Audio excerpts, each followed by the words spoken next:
What's up, everybody? Welcome to yet another edition of the Surf and Sales podcast. I'm Scott Leese here with my good friend and co-host and co-founder of the Surf and Sales Summit, Richard Harris. What's up, Richard? Not much. Just trying to, it's May in Northern California and still like 60 degrees. Like I'm freezing. Like you're not missing anything, Scott, down in Austin. So. Yeah, well, that's why I left San Francisco, so I didn't have to deal with that kind of thing. Hey, did you watch the PGA Championship last weekend? Some of it. Did you see the Club Pro hit a hole one? Yes, I just rewatched the video, and then I saw his interview with Good Morning America, and apparently he didn't have to, since they asked him how big his bar tab was, and he said that, well, it's all covered by the PGA, so he didn't have to actually pay. This begs the question: have you ever hit a hole in one? Yes, I have one time. Oh my God! Do you get it on video? Of course not. But I It had never my father. happened. But my father-in-law was there. My father-in-law was there. So, well, maybe you have some sort of proof. All right. Well, we're here today with my guy, Jonaed Iqabl, who's the host of the No Degree podcast. He's got a huge presence on Twitter, a huge presence on LinkedIn. So we're going to get into all things podcasting, sales, marketing, branding, all that good stuff. But first, Richard, tell everybody about our wonderful friends at HubSpot and our other friend who also has a podcast that we want to talk about. Sure. As always, big shout out and thank you to HubSpot, the HubSpot Podcast Network, for supporting us and supporting the sales community at large. When you are looking for a CRM, of course, go check out HubSpot. They actually have some free resources for salespeople to help. We've actually got them in our show notes, so go check them out. But want to mention Scott Clary and Success Story and his podcast. Big fan of what he's been doing, and he does a great Q&A session, very similar to ours. And he really makes sure that it's pretty no nonsense and gets raw and gets real. And so we really appreciate Scott. He did this one episode that I really like called Building a 7-Figure Side Hustle and a #1 podcast. So Scott, you've done the first part, a 7-figure side hustle, but you're lacking and making me do all the work to get us to be a #1 podcast. So maybe that's why we're not a #1 podcast yet. That could be it. So check out that episode. And the guest, and I hope I pronounced their name right, is Hala Taha. I hope I pronounced that right. If I'm not, someone please correct me. You did. She's a friend of mine. So yeah. Oh, is she? Her name. Yeah. Oh, cool. Awesome. Well, thank you so much. So check out that episode with Scott and with Jonaed. Thank you so much for making sure I got it right. So welcome to the show, man. Yeah, I'm excited. Let's go. Let's dive in. All right. Well, let's talk about the No Degree podcast, right? Yeah.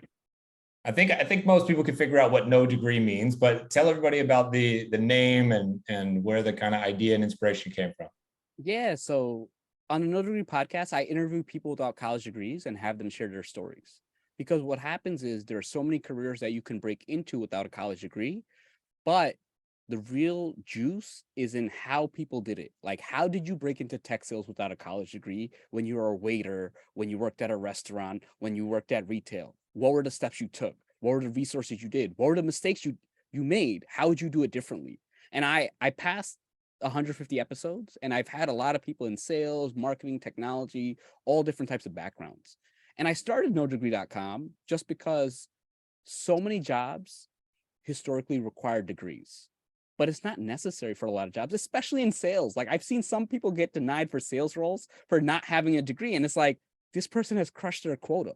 Why can't they be a sales manager? They've done the work. And one of the reasons I loved sales is people who are serious without degrees always find a way to break in. Like, sales is one of those, doesn't matter or not whether you have a degree. It's about how you can break in, what you can do, and what you can do to set yourself apart. And another reason I love sales is if you show hunger and ambition, you can break in. Like, I've seen salespeople like, hey, Scott, I have 20 leads for you. I listened to your side thing. I have 20 leads for you. Can I get a conversation with you? Most salespeople will say yes. Hey, I've done research. Here are 10 companies that you could target. I could potentially get you an intro. I see that you have an open SDR position. Can I at least talk about it? If you're hungry in sales, there are ways to break in, and people appreciate that. It's also true too that people do have college degrees and they still don't get interviewed, right, Scott? because you had a sales college degree, yeah. and I wouldn't interview you. Richard wouldn't give me an interview back in the day. That's a true story, by the way. He said my resume was no good. He didn't even give it a look. I want to know the wildest story that you can think of, Jonaed. The wildest story about how somebody broke into tech sales specifically who had no degree. What's the wildest story you can think of? No, I think the wildest would be like the people who take that extra effort and that you just have to give a meeting. Like it, you have a podcast, right? And the barrier is so low that if someone came to me and was like, "Hey, I listened to 7 seconds of your podcast. Can I hop on a call with you?" I'd be like, "Yeah." Like you beat 99% of people. So like the wilder stories are the people who like go in and they take that research and they give like a deck, like, "Hey, I've designed a deck of like 10 potential clients for you. I'd love to have a conversation." And you know what's another wild story? Actually, this is like wild in a different way. My friend was hiring for a role. He had 270 applications. Only one guy sent a cold email. Like this is a sales job. How, like, it's just like the barometer for sales. Yeah. So that's like wild that people don't think about it. And I do a lot of resumes for salespeople, and it's very interesting because salespeople are so good at selling in their type of sales, but they forget when they're searching for jobs. All of a sudden, it's like, why don't you do that? Just like Yes, go out the Yeah. window, terrible. right? It's like, hey, did you know you can reach out to the person? Did you know you can cold call the HR department to get someone? Did you know that? Like, like obviously don't go crazy with it, but I say go crazy. I had someone go too crazy. I think they sent like messages like every 2 hours, like, "Hey." All right, well, like, that I wouldn't do. You have to have a good cadence, but There you go. do the things and beat. And so it's crazy to me how a lot of salespeople don't do these things. Well, it's particularly in light of the fact that everything's moving back to full cycle AE. Yeah. Right. Like that's going to be to your point, the barometer of, who gets to the top of the stack, the person who at least made the most effort, right. And the best effort. I love your story. If I interpreted it right, of like, if I were ever interviewing again, I'd probably try to call a couple of prospects and say, "I'm interviewing at this company. I'd love to know what you think." And then I could go into that interview and say, "By the way, I spoke to these people. If you ever want an introduction, I may be able to help." Like that would blow me away in a hiring. Like I'd hire that person on the spot. I don't need them to do a demo for me. I don't need them to do a presentation. I don't need to go through 1,200 times pi, interview process. So I'll tell you all a fun story real quick.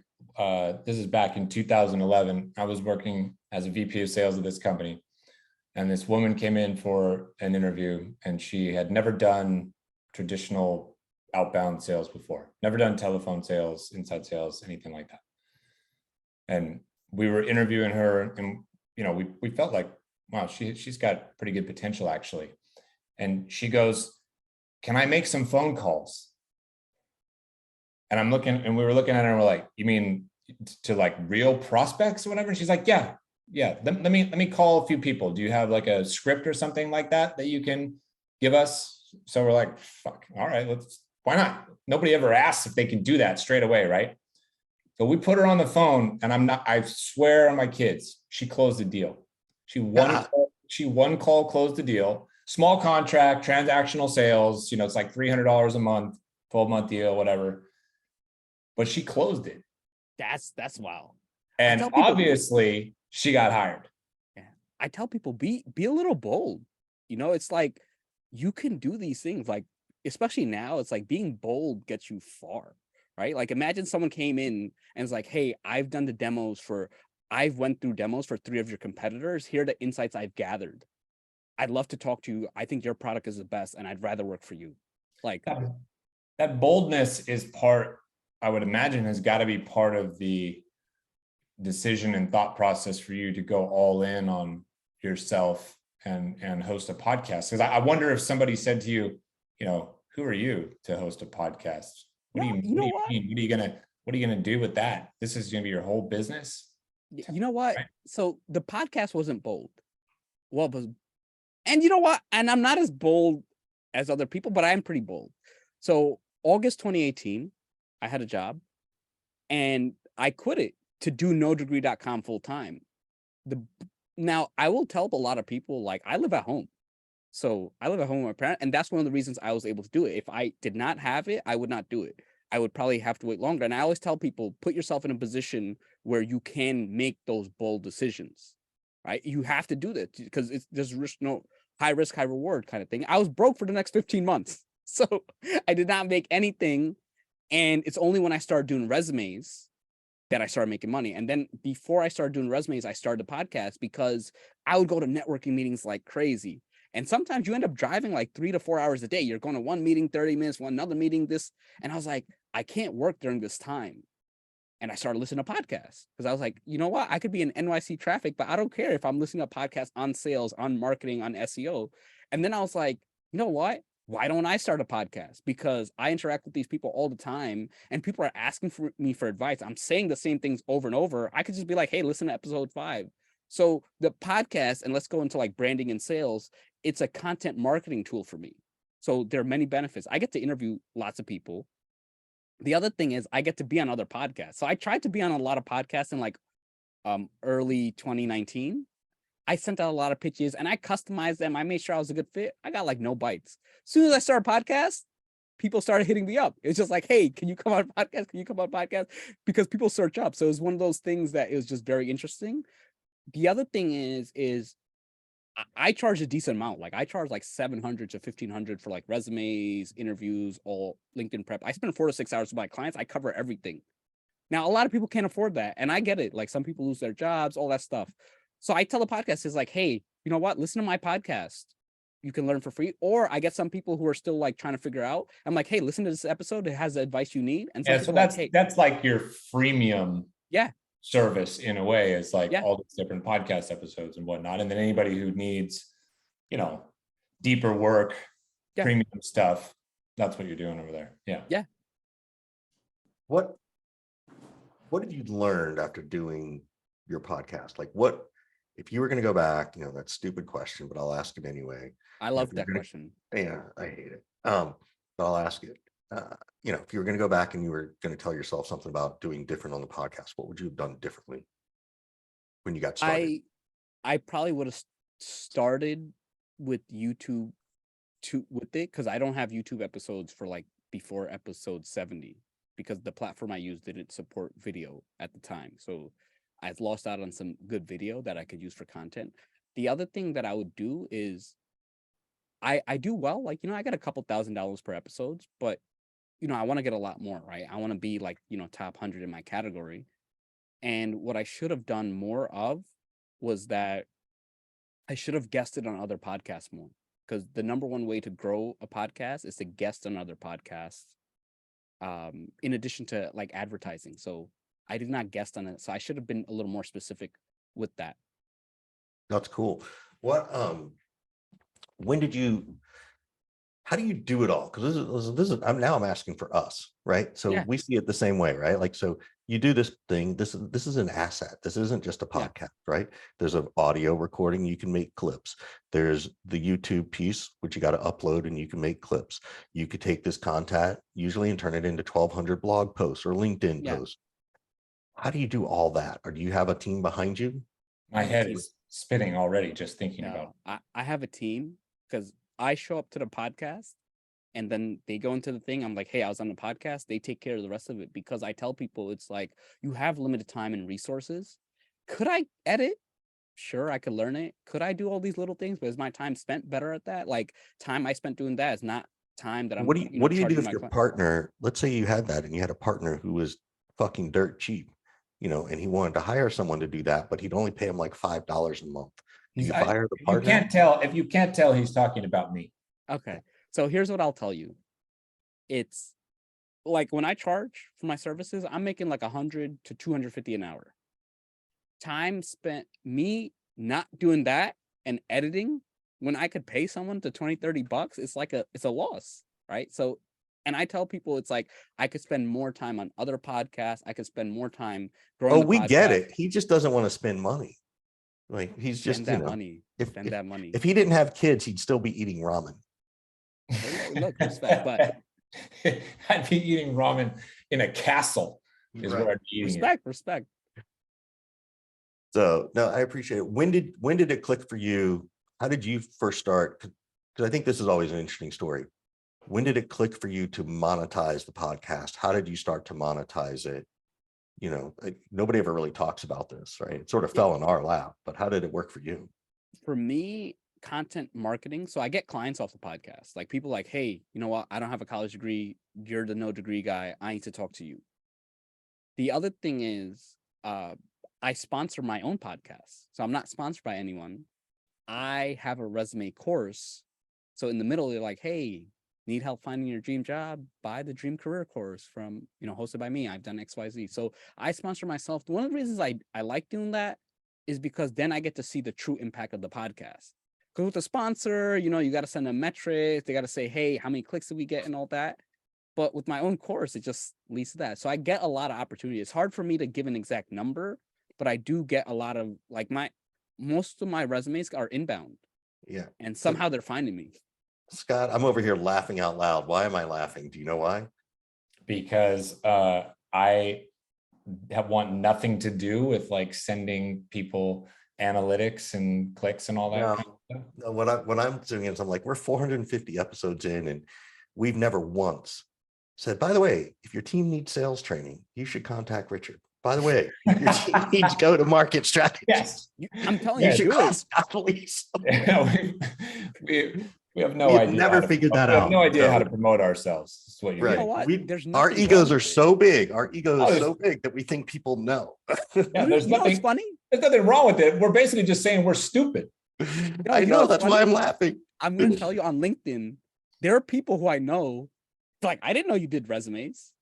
Right. Like, it's in, it's funny, it's in my headline, it's in there, but my content is not around it. And I don't want my content to be around resumes. I want my content to be around something else, just because I want it to appeal to more people, not just job seekers. But yeah, do it. I'm telling you, be your own sponsor. That's hilarious. So that's a way to drive direct revenue through different resources or assets that you've got, right? How about sort of this multi-platform approach that you've done a really good job of building and scaling? Richard and I have not done a good job being very visible on a few different platforms. You've got twice as many followers as me on Twitter, but you also have a really strong presence on LinkedIn as well. How do you think about where you spend your time? And for all I know, you might have a strong presence on a bunch of other platforms as well, but how do you think about where you spend your time and which one you put more effort into? Okay. So I'll tell you, I was on Instagram and I have only 5K. And then I was like, okay, Instagram's not driving traffic. And Instagram's competitive. I'm competing with girls in bikinis, celebrities, athletes. It's tough, right? Like, how do I compete?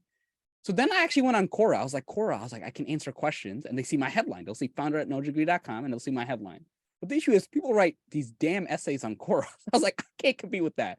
Then somewhere I knew LinkedIn had organic reach. This was early 2019. And then I was like, well, I could comment, because when I comment, people see my headline. People see my headline, they want to talk to me. So I started on LinkedIn 100+ comments a day, every day, months straight. And it's funny because people still think I do that. I still comment a decent amount, but not that level. And I chose LinkedIn because LinkedIn, I was like, look, you don't have people under 18, so they don't have money to spend. You don't have the crazy people above 50 on Facebook who are just arguing all day. You tend to get a core B2B audience, right? LinkedIn is the core B2B. So your impressions mean more, right? Having 10K on LinkedIn means a little more than, 10K on another platform. Right? Now, I LinkedIn was my main platform for 3 years. And at that point, I got, I was like at 30 something thousand followers. I've gotten like 30 million impressions, and I did well, and I got a lot of business. The one thing that LinkedIn did not do is I never got press off of LinkedIn, because journalists don't hang out there. So I was like, you know what? Let me focus on Twitter, because the journalists are on there. And then I went all out on Twitter. I was on Twitter Spaces and all that, and that's how I grew. I built a community on there.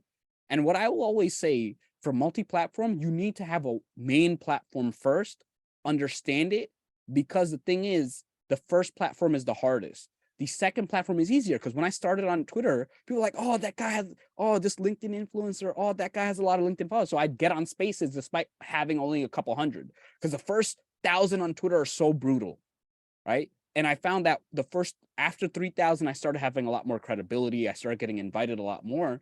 And the one thing I liked about Twitter was I could just have an idea post, whereas LinkedIn, you kind of have your one post a day kind of thing. Twitter is like, hey, I could share a screenshot of the same thing. I could be funny, and Twitter did force. Now the next thing is I got Twitter down packed. Now I'm going to go on TikTok.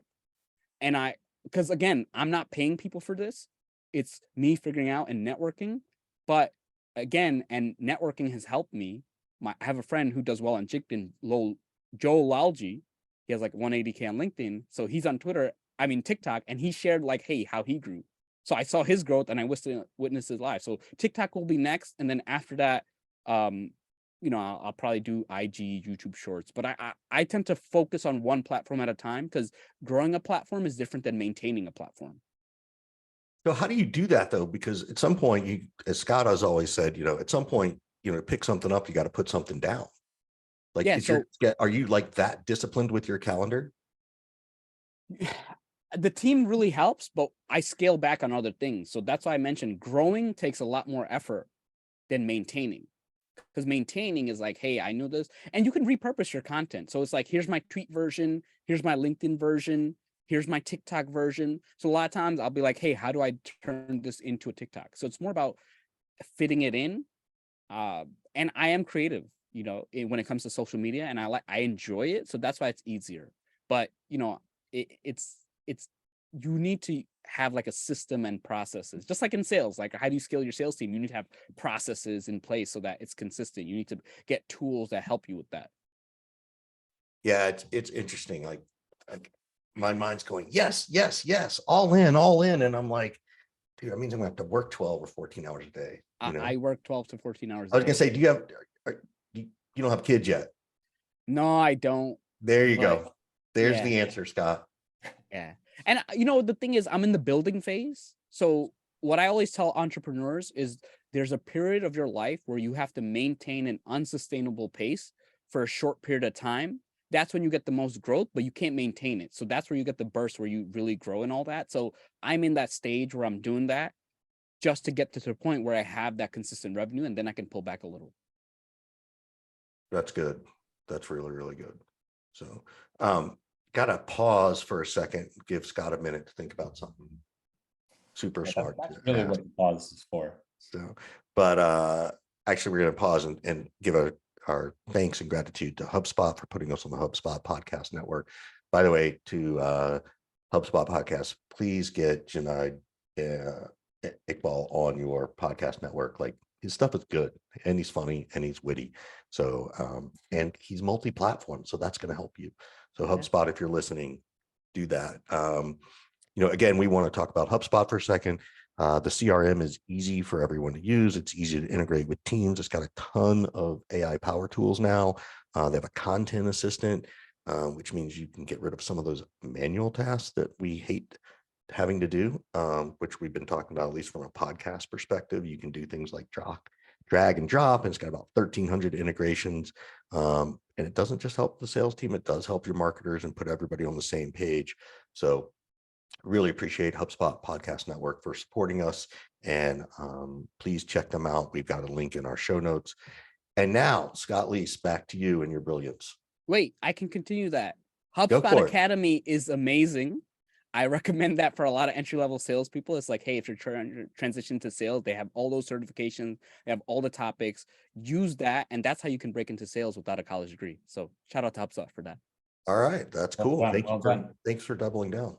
You've got a background in customer service, customer success, sales, recruiting, all this kind of stuff. How do you use all those skills running this one person business? You got help and you got a team. So I have partners and I have teams, so it's not a one person business, but I am the sales engine. Now, I kind of accidentally fell into sales, and can I sell an enterprise product? No. Like, I know the basics of sales, and I know that it takes a lot of work to get good at it, but I use sales for my product, and that's how I increase my prices. And because I increase my prices, I have more bandwidth. So I used to charge like $300 for 4 to 6 hours of doing the resumes and all that. It's $297, sales. And I tried to raise my prices to 347. I got no business that week. And then I had to go back to 297 and I had business. So then I talked to a friend and he was like, look, I'm charging 1,000, 2,000. He's like, yo, people are not paying this up front. I do payment plans. He's like, do payment plans. So what I did was I said, okay, hey, I'll do the same work, but now I would pitch it as 2 payments of 227. One as a deposit, and then one you pay after if and only if you're satisfied. I got the same amount of sales. Maybe like 1 or 2 people didn't pay, but overall, I got the same amount of sales at 50% higher. Right? So I was making, significantly more. And then every time I increased my prices, 2 payments of 247. And now I'm charging most people 2 payments of 400, 2 payments of 500. And that, again, it's one of those things. And I've learned a lot, right? I've learned a lot. When people come to me, I used to have a close rate of 1 in 5. I doubled the close rate because what I did was, hey, I'll give you a free intro. However, here's my pricing range. I'll still give you a free intro call, but just to be upfront. And people who are cheap dropped the call. Now I got 2 out of 5. So it's all about like testing things, raising prices, being bold, trying new things. Because you have to, as a founder, you have to have that sales aspect. Yeah. It's interesting that pricing model. This is Richard's pricing model theory. He's probably loved it when you were like, I did 297. Yeah. 299. And you see, I'm not doing 497. Richard sends a contract out and it's like, $26,247. It's just like the most random number. You know what's interesting? So does it work, Scott? Yeah, I mean, it works. It works. No, so one thing I want to clarify. So you see how I changed later as I got higher in prices. I didn't do 2 payments of 397. I did 2 payments of 400, 2 payments of 500. So one thing I learned is the difference between lower ticket and higher ticket. People are more price sensitive to lower ticket. So they do see a difference of 297 to 300. For higher ticket, they're buying you on your emotion and brand. And to them, 497 is the same as 500, right? Because you have to convince them. So and I've been able to increase my prices because of the brand I built, the following I built, and I have 230 recommendations at the bottom of my profile. So that's why I'm able to do that. But if I was early in my career, earlier, I was not able to do the 300 or all that. A couple things. Do you proactively seek recommendations and stuff like that, both on LinkedIn and on, wherever your podcast is hosted? Are you looking for those kind of testimonials proactively? So for LinkedIn recommendations, these are all clients. So they're not podcast guests. They're clients that I've worked with. For the podcast, I do seek reviews.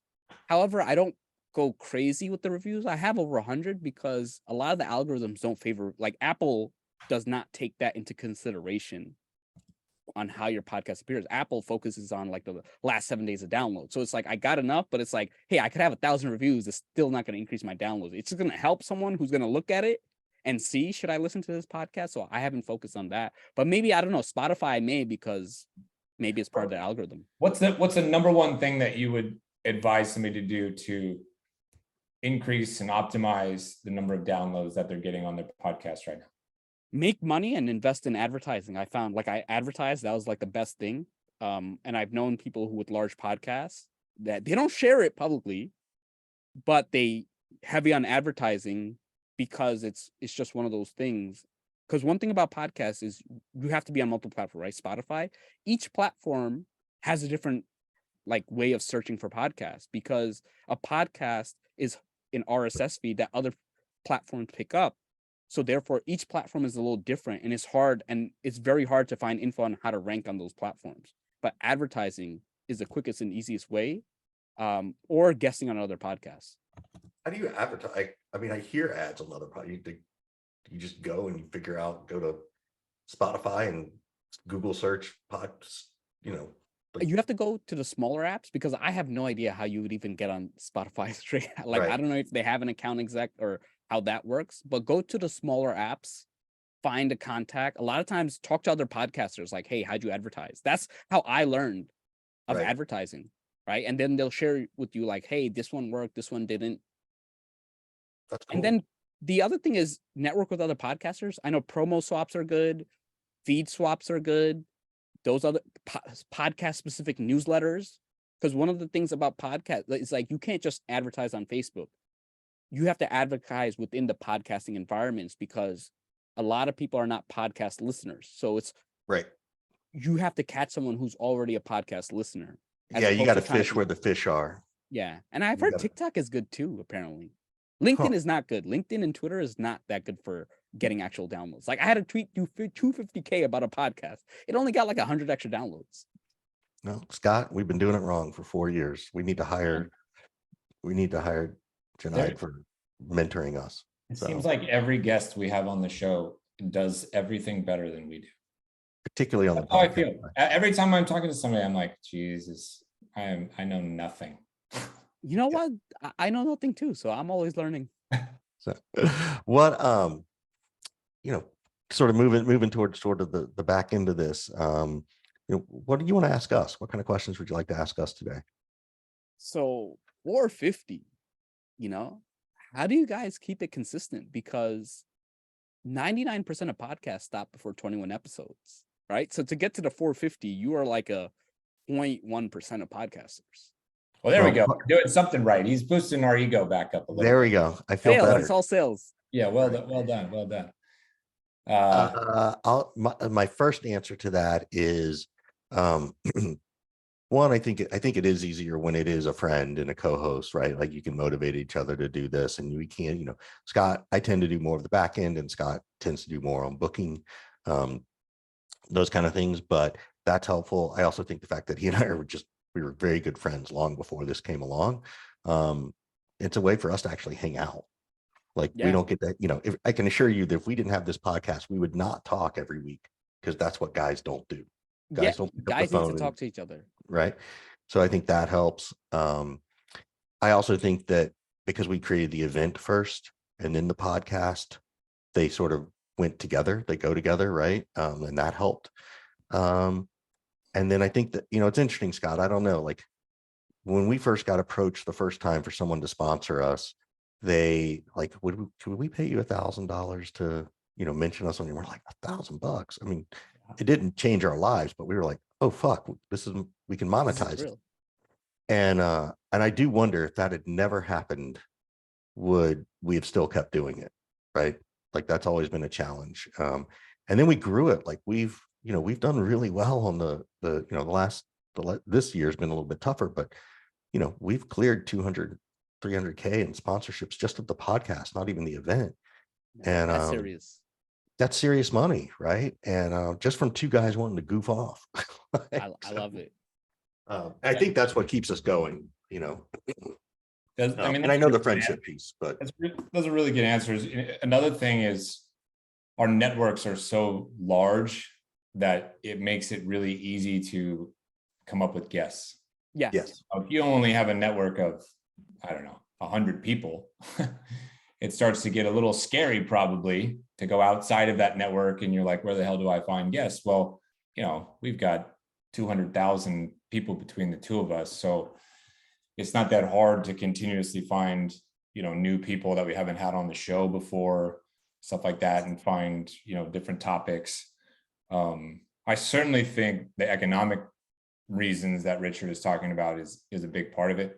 I remember we started the podcast not thinking at all that it was something you could monetize.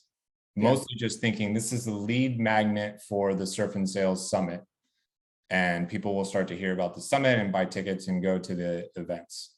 And then when we actually picked up our first sponsorship for the podcast, I was like, wait, we can monetize the podcast? This was like a mind-blowing kind of thing, right? And Richard, just shared with everybody like some of the numbers that we've been getting. We've been getting large contracts from big brands, for a number of years.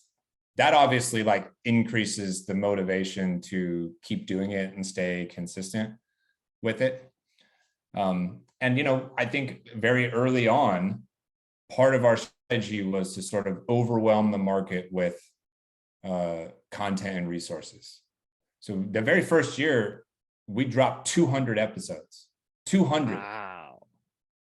Yeah, I can't do math very good, but that's like 2 every 3 days-ish, right? 4 a week. That's a lot, right? A lot of time and energy was put into that. And, so that was partly just from a strategic standpoint, rather than doing one a week or, this like one every couple weeks haphazard kind of thing. It's like, no, if we're going to do this, we're going to go like pretty hard in the paint with it and kind of keep it going. Right. Yeah. The thing we did make easy for ourselves was figuring out how to, like, the first step for us, because we're two people versus one, was coordinating a calendar link. So like when we sent this over to you, it just looked at our calendar. So we didn't have to like have these, menage a trois emails flying around left and right of people trying to get a date and a time and all that. So that was I think if we hadn't figured that out early, we probably would have failed. So it was just getting it would have gotten frustrating. It took me I was looking at the calendar. I was like, damn, I gotta wait till May, but I'm excited. Time flies. Yeah, we're glad to have you here. I had a question for you and now I forgot. What else? I got a question. Yeah, go for it. Who is the dream guest, or who are the one or two dream guests besides you? Yeah, besides me. Right. I want to interview myself. No, I'm just kidding. You can do that with AI. I think hilarious. Probably with AI, you could probably. That would be hilarious. I could do that. Hilarious. Actually. Okay. That's Scott. Who would your dream guest be? I don't know. I think it would be fun to talk to pro athletes. Yeah. Professional like musicians and artists and all that kind of stuff. I would love to be talking to people like outside of just business and sales. I think that would start to get pretty fun and pretty interesting. But so we're not there yet. We're in our niche now, and happy about that. That is my dream. Like, I want to get some of the CEOs of larger companies that don't have college degrees. Pro athletes are like a good one, right? A lot of them don't have degrees. And, the musicians and the artists, just because they have very creative stories. Like, I had a UFC fighter on, Demetrius Johnson, and he's one of the top 5 fighters of all time in mixed martial arts. And it's just very funny because you see a lot of advice, and it's like, this is someone who's actually top 5 greatest, right? They're not number 1 at the company, they're top 5. And, you see the thing is like, oh, don't have a backup plan. And it's like, he's like, yeah, I had a backup plan. He's like, and it's like the guy who's, literally top 0.1% in the history of his sport has a backup plan. So it's interesting seeing those perspectives. Yeah. It's interesting because I was expecting you to turn around and go, well, why haven't you guys just asked them? Like, because you're all about getting out of our comfort zone. And it's kind of like, Scott, we've never really tried. Yeah. You know what I mean? Yeah. Like, to some point, and part of it is, well, how the fuck would I find them? But that's part of the game too. But that's a really good, you made me think, well, we should at least try. Right? And you guys would do it well, because I get pitched for guests all the time, and it's funny because these people are like, hey, I'm a Harvard lawyer with a PhD in this, and I'll be like, do you have a degree? Like, I'll be like, hey, it's called the No Degree Podcast. Like, I have lawyers and they'll be like, my client, and it's like, dude, it's the No Degree Podcast. Or sometimes people do it, and I'll just ask them, do you have a degree? They're like, yeah. I'm like, hey, that's like literally the only requirement. Like, I'd only make an exception if you're like a pro athlete that has like, then it's like, cool, you can. So here's how we answer that, and nobody's ever taken us up on it. Was we just simply say, hey, we're pretty booked for the next few months. We've only got a few slots left for sponsors. If you're interested in the sponsorship program, let us know. Ooh, I like that. That's so and then they do then they can sponsor. But it's a polite way to say no in a way that doesn't say, are you fucking kidding me? Go do your research. Because I get that too. I get them all. I don't know if Scott, you ever get them or not, but I get them all the time. Yeah, I get it. I just kind of think those as spam, honestly. Yeah. There's somebody shot out this big template to 5,000 people who have a podcast, and I don't really take it seriously, Particularly when they have a podcast agent. Yeah. One other thing that I think helps us, at least, is we're real lo-fi and low tech with everything. So we don't go in and hack up a bunch of clips and, drop, closed captions and all this we don't do editing. We just, hey, whatever you get, boom, it's published, a couple days later. Right. And, I think a lot of people can overthink things by trying to make it too perfect. Yeah. So we just consciously said, we don't give a damn about perfect at all. Right. Do we have the best sound quality? No.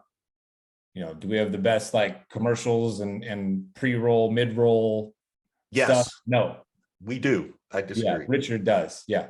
Well, so we just have purposely decided that we don't care as much about that stuff. We care more about having good quality conversations and getting them out there at volume, right? And I think that has helped for us as well. Yeah. No, that's good. So yeah, we're struggling. It's interesting. We're both gone for the month of July this year, and we're recording, and I'm having to like pre-record. I'm not gonna, I actually have to go in and do some of that editing because HubSpot will give us new people to promote each month, and so that this will be the most for planning we've ever done. I think normally if we go on vacation, we're just like, all right, we won't put anything out. Well, this time because HubSpot's supporting us and we want to keep growing and we're seeing our downloads increase, dramatically. We don't want to just take the month of July off. No, I mean, look, I'm going to tell you, it's one of the biggest mistakes I've ever made in podcasting. So I used to get like $5,000 an episode, right? Because I use advertising and all that. So consistently, right? Every time I missed a week, I lost 10% of my downloads permanently. And there was one time I missed 3 weeks and I lost 25% of my downloads. So that's something, if I were to ever do again, I would find a way, maybe republish an older episode. Because, if you have 450, you could republish an older episode. So now I will never do that. We didn't think about that. God damn. Yeah. See, hey, this is one of the reasons why you start a podcast, is because you get smarter people than you who come on the podcast and they teach you things so you can get better at your business. Yeah. Totally agree. Yeah. Wow. I learned that the hard way. So yeah, that's now, cool. Yeah, I'm getting ahead now. Well, now we're going to have to go and republish some of our original episodes, Scott. Want to hear the first episode ever? Here it is. Yeah, push it out. We'll push it out. There you go. Yeah, and you know what's interesting? It's like a rerun. Yeah, and the thing is, every episode of your podcast is someone's first episode. So it's like, that's something to think about. And you could republish an older episode because it's the first episode. But why are you doing this, and why are you not running your own podcasting service business? Like you could totally do this, and then you Fiverr this stuff out for people. Like I'd hire you to do this. Scott would. Yeah, I'll tell you. There are a lot of things I could do, but my mission is with nodegree.com, and that's my $1 billion idea. It's not that I wouldn't make money doing that, but that's not like $1 billion. That's a good service-based business. But my $1 billion idea is nodegree.com. My end goal is to compete with LinkedIn, Indeed, Monster.com, and be the source for, hey, I don't have a college degree, I'm going to go to nodegree.com. And that's something that's going to take 15 to 20 years. Got it. Well, I can respect that. I can respect exactly finding the right passion, the thing that matters to you. It's kind of like double underlining. One thing is you're providing, something you like, but it's also helping the world. And that to me is a double underline. And I think that's really cool, man. No, and that's the thing. I've had other businesses that do well, right? If someone came to buy that business, I sell the other ones. NoDegree.com, you could throw $1 billion at me. And I'd be like, no, this is and my partners call me crazy, but that's the one thing. It's no, this is more legacy for me. I'm going to call you crazy. I'm going to say $1 billion. I'm done. That's a big number. That's a big number. It is a big number. I'll do it. I'll do it for 8 million. Well, where's the best place for people to find you and stay in touch? Let everybody know where they can find you. Yeah, I mean, you can find me on several platforms, but LinkedIn is the best place. I'll give you my LinkedIn URL to put in the show notes. I'm pretty active. That's my number one platform. And then check out the No Degree podcast, where I interview people without college degrees and share their stories. Yeah, I've actually got you in the show notes, so you're good. Yeah, appreciate you spending some time with us, man, and dropping some knowledge and science on us so we can make our show a little bit better. So Richard's going to get on all that stuff. Yeah, exactly. I was about to say, sure, Scott. I'm sure that's really what's going to happen. Fucker. So appreciate it, man. Thanks so much. All right. Thanks.